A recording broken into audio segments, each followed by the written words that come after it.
আপনি কি কখনো কল্পনা করেছেন রাস্তায় জ্যাম থাকলেও একটি গাড়ি হঠাৎ উপরে উঠে যাবে আর অন্য গাড়ি নিচ দিয়ে অনায়াসে চলে যাবে? না, এটা কোনো সিনেমার দৃশ্য না। আজ বাস্তবে এমন কিছু অবিশ্বাস্য প্রযুক্তি নিয়ে কথা বলবো যা দেখলে আপনি চমকে যাবেন। চীনে তৈরি হয়েছে এমন একটি গাড়ি যা দেখতে একদম সাধারণ গাড়ির মতো মনে হলো, এর ভিতরে লুকিয়ে আছে অসাধারণ প্রযুক্তি। ভাবুন তো, আপনি রাস্তায় চলেছেন, হঠাৎ সামনে ভয়ঙ্কর জ্যাম, জায়গা নেই, সরার উপায় নেই। ঠিক তখনই চালক একটি বাটন চাপলো আর সাথে সাথে গাড়িটি ধীরে ধীরে উপরে উঠে যাচ্ছে।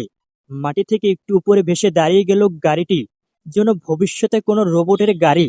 এখন নিচ থেকে অন্য গাড়িগুলো অনায়াসে চলে যাচ্ছে আর আপনি উপর থেকে সবকিছু পর্যবেক্ষণ করেছেন। আর অবাক করার বিষয় হলো, এই গাড়ির ভিতরে আছে 4টি শক্তিশালী ক্যামেরা যা নিচ থেকে পুরোপুরি স্ক্যান করে দেখায়। এই প্রযুক্তি শুধু গাড়ি না, এটা ভবিষ্যতের শহরের নতুন সমাধান, যেখানে থাকবে না কোনো জ্যাম, থাকবে না কোনো অপেক্ষা, থাকবে শুধু স্মার্ট ট্রাফিক সিস্টেম।